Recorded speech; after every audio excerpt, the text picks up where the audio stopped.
Good morning, everyone. My name is Crystal, and welcome to my YouTube channel. If you like my videos, you know what to do. Press the like button and please do subscribe. Today is Saturday, and I've got up early on a Saturday morning for me. I don't know about anybody else, but the sunshine seemed to be bursting through the window about 5 a.m. this morning. So I've been wide awake for a while. It still feels nippy to me, cold, but the sun's out. So we'll see what today brings, shall we? Saturday. Alexa, good morning. Good morning. This week I've got some special guests telling jokes for Red Nose Day. Just say, tell me a comic relief joke. Alexa, tell me a comic relief joke. In support of comic relief, I've got some jokes from some of the UK's best loved celebs. Here's a joke from Jay Blades. The other night, I thought I wrote The Hobbit. I must have been talking in my sleep. Would you like another joke?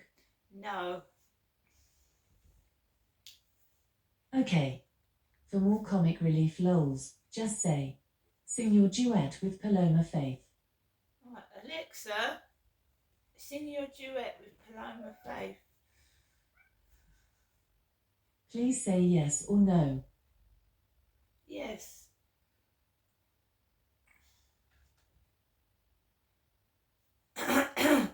Alexa, yes. Please say yes or no. Yes.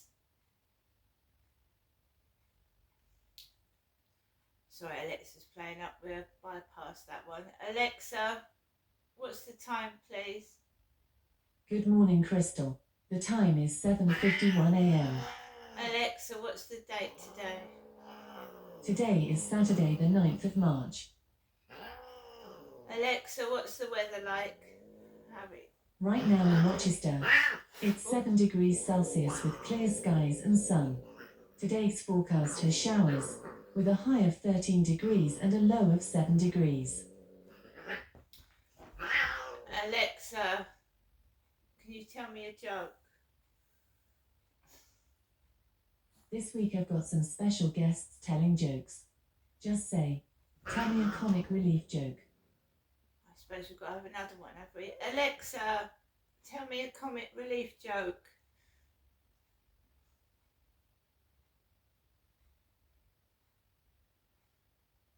Alexa.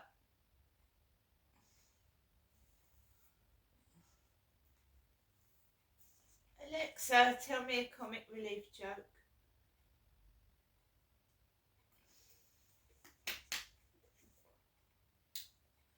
Alexa, tell me a joke. What's a ghost's favourite game? Hide and shriek. And Alexa, oh, whose birthday is it today?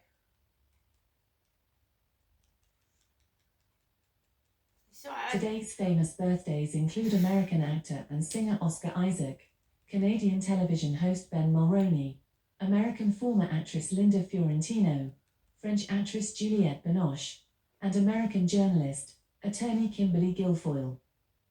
So this morning, the appliances have been very slow. So Alexa's been playing up. My phone's been playing up for some unknown reason. All my videos were playing in slow motion about 5 minutes ago. I don't know what's going on, but that's by the by anyway. So good morning, everybody. I hope everyone has a lovely weekend. So it's Saturday.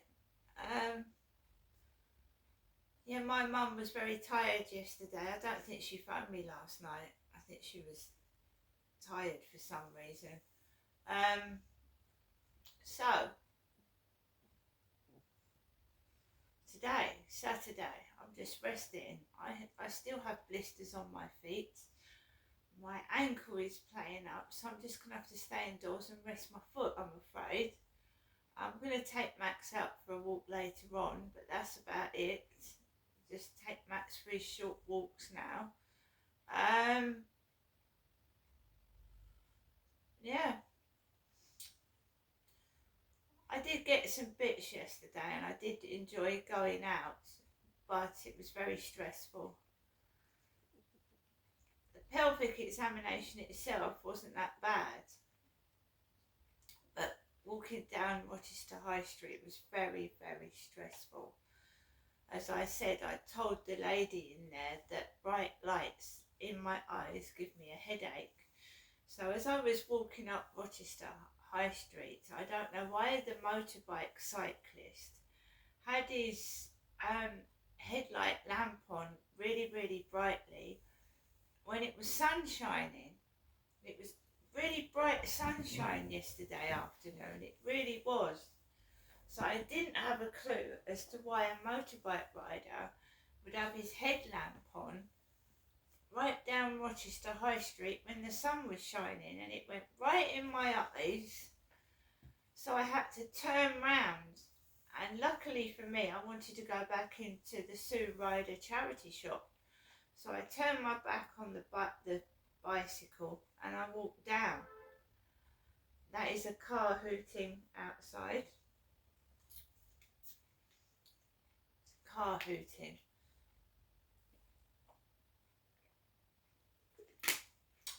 At 5 to 8 in the morning. I'm up already anyway. That's a long time ago since I've had a car hoot outside. It's usually a taxi actually. So yeah, I'm just going to get on with my day. I'm just knackered. I'm quite happy by myself, to be fair. I really am. I've got none of those irritating messages anymore. That's all stopped. And it's great, because that was upsetting me, and it's all stopped. I mean, TikTok, I mean, it might notify you someone sent you a message, but you don't have to read it, do you? And I don't. Sometimes I do, but I did it yesterday. I really don't log into TikTok that much. I'll log into it to do a video and then I log out of it. I'm not one of these people that sit with my phone just going through Facebook and TikTok all day long, because I've got pets to look after, I've got things to do, and that's something I don't do. I might play my Scrabble game, but I've turned the chat element off. When I used to log into Scrabble Go, there used to be a bit where you could allow people to chat to you, and that it started on there. So now I've switched it to no chat, so I can actually play Scrabble Go without it pinging and someone trying to chat to me on the Scrabble Go application. So I put a stop to all of it. Not only is it better for my mental health, it also was affecting my every time the phone was pinging, it was hurting my face. So I've put a stop to all that myself without the help of anybody else. I just don't answer messages. I've deleted all the dating apps, and I don't take any notice of it. So if anyone's sending messages to old applications or things like that with photos on, I can't see them. You're really sending them to yourself, because bloody hell, Rochester High Street yesterday was heaving with people when I came out of my scan. It really was.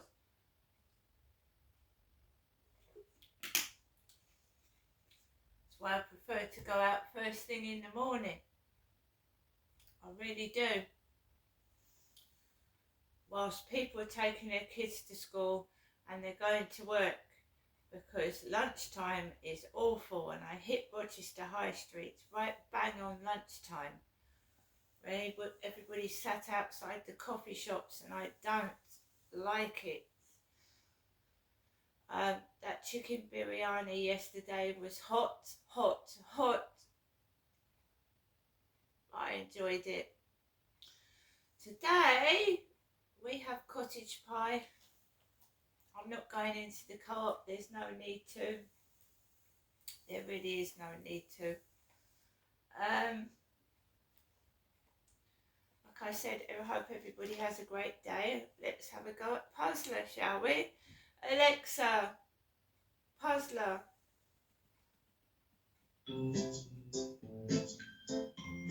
Good morning. Welcome back to Puzzler. Would you like to play your daily crossword or hear the high scores? Daily crossword.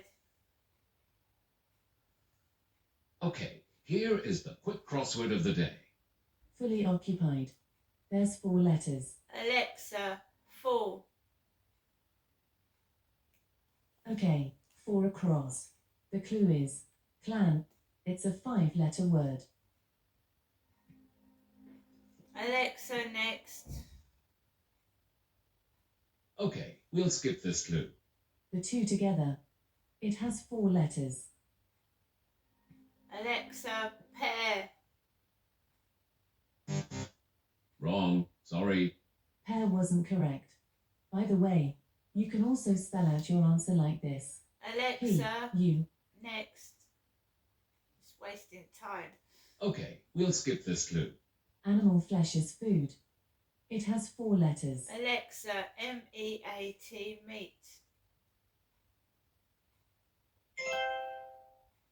Here's a clue you still need to answer. Departed. Last letter. Alexa, T. left, left. Incorrect. Left is incorrect. Left. By the way, you can also spell Alexa, out your answer. Alexa, left, left. Nope. Left. L. E. F. T. L. E. Alexa, F. next.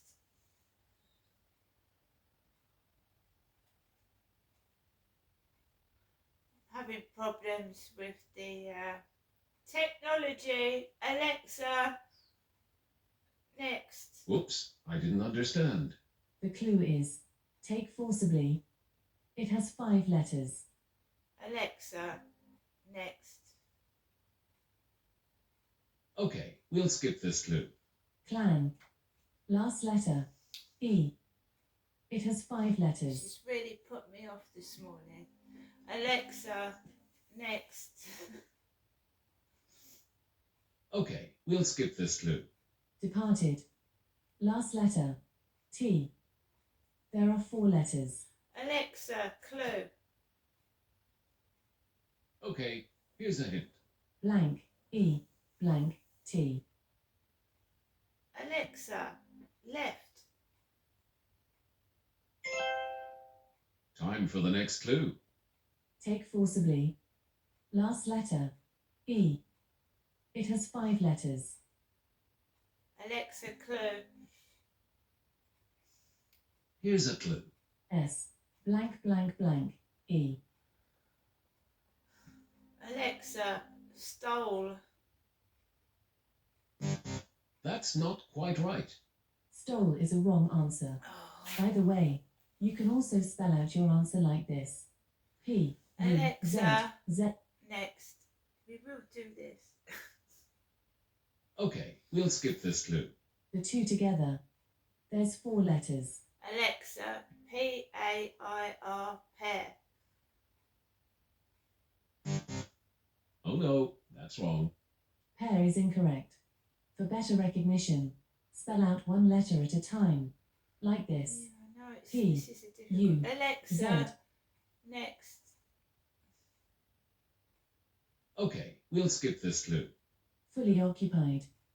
Blank. S. Blank. There's 4 letters.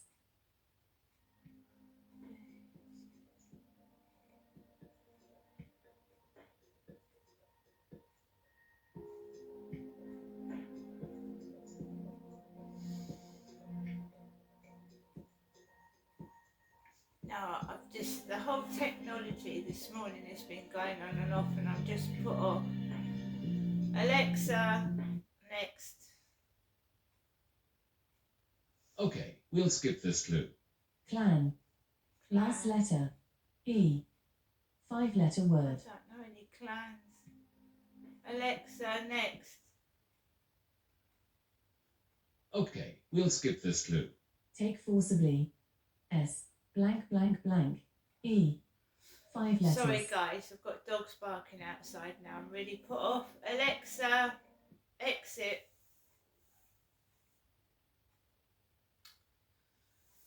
Sorry, my mind is fuzzy at the moment.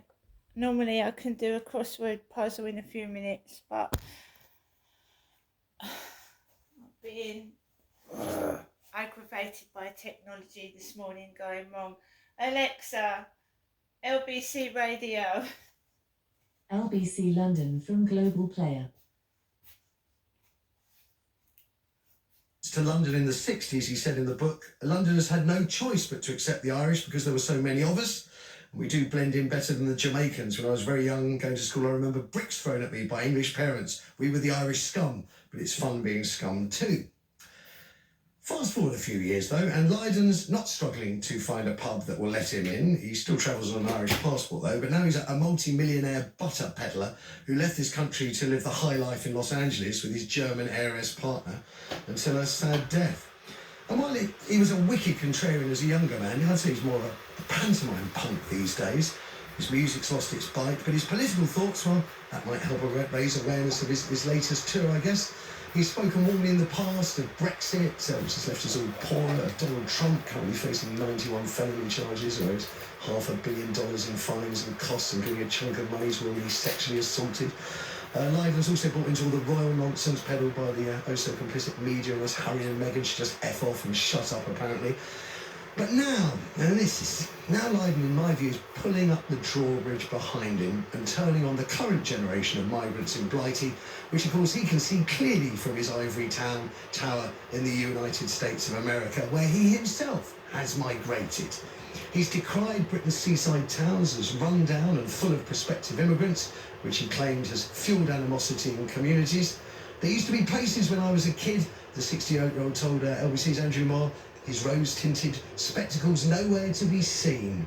A lot of this tour that I'm doing will be in seaside towns, and I mean, they really indicate how run down Britain has become. Those used to be fantastic places when I was a kid. Mum and Dad would drag us off there for what felt like hours in a traffic jam. But it was absolutely great. It was working class people throwing sand at each other. It was excellent, and the environment was economically thriving, I suppose, in the seaside towns. Everybody wanted a kiss me quick hand. It was vibrant, and it's not so vibrant now, is it?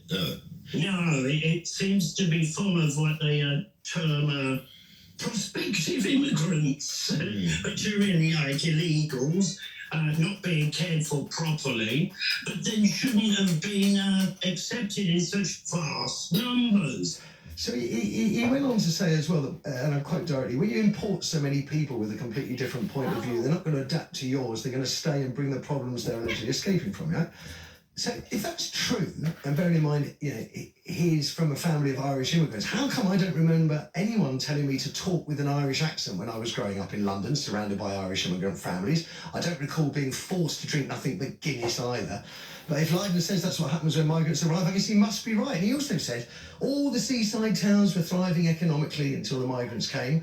And I guess he must be right about that too, except didn't the downturn in their fortunes, did it have something to do with the advent of package holidays in the 1970s? Cheap flights to the sun? Rubbish British weather? No, it was just the migrants, right. Well, Joe Mulhall, Director of Research at Hope Not Hate, may have something to say about this. I'm delighted to say he joins me now. Morning, Joe. Morning. He appears to be pulling up the drawbridges, Mr. Lydon. Yeah, I mean, I don't think we should be particularly surprised that John Lydon's offered us some poorly informed opinions. He's been getting more and more well known for that. I mean, one thing that he's right about, right, is this: he's articulated this feeling of decline, and I think many people share that. You know, seaside towns have long struggled. Working class communities, especially around the country, are really struggling. People are angry, and in many ways they're absolutely right to be angry.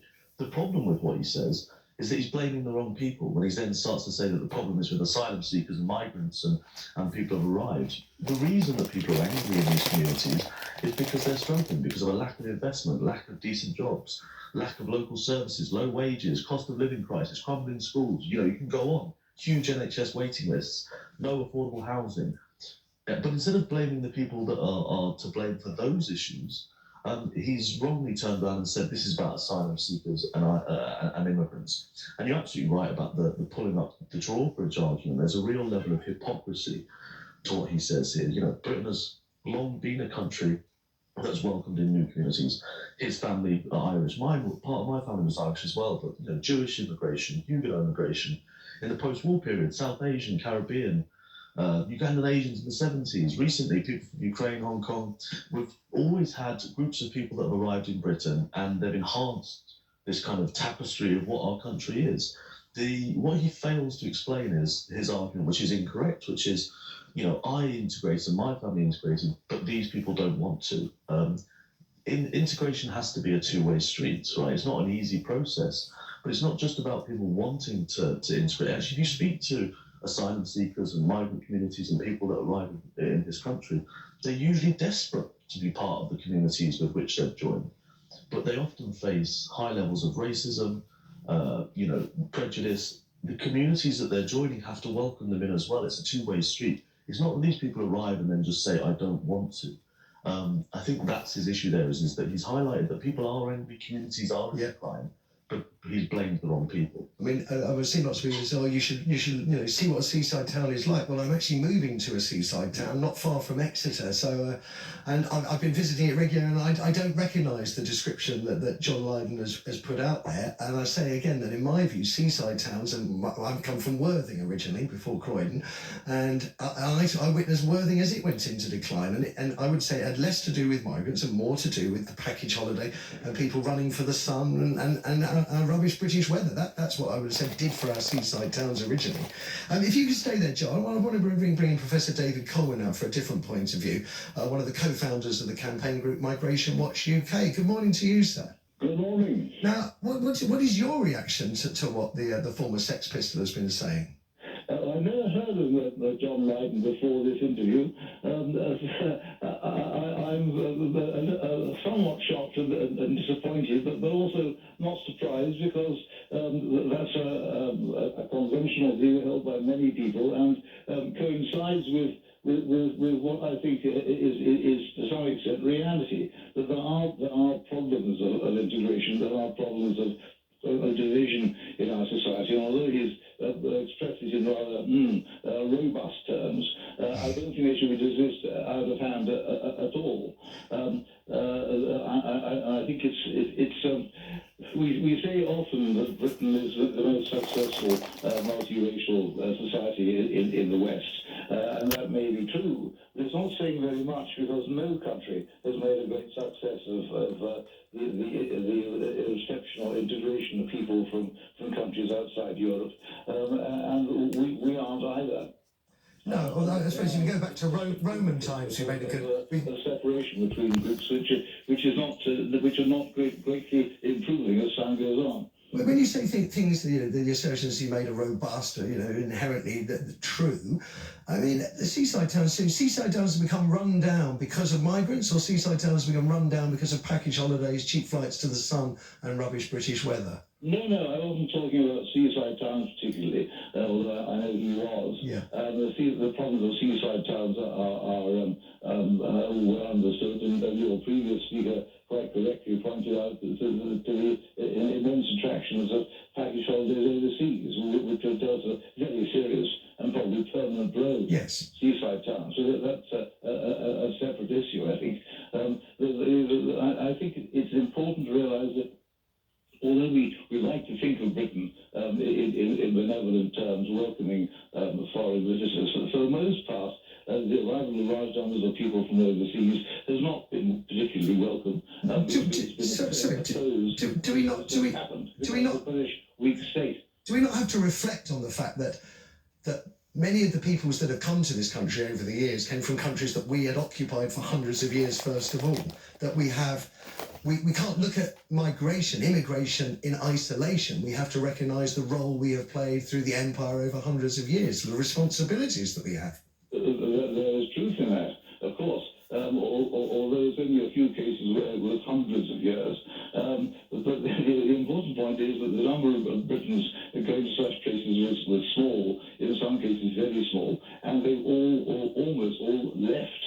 And that is not the case with immigrants to Britain overseas. There are very large numbers, and they are not going to go.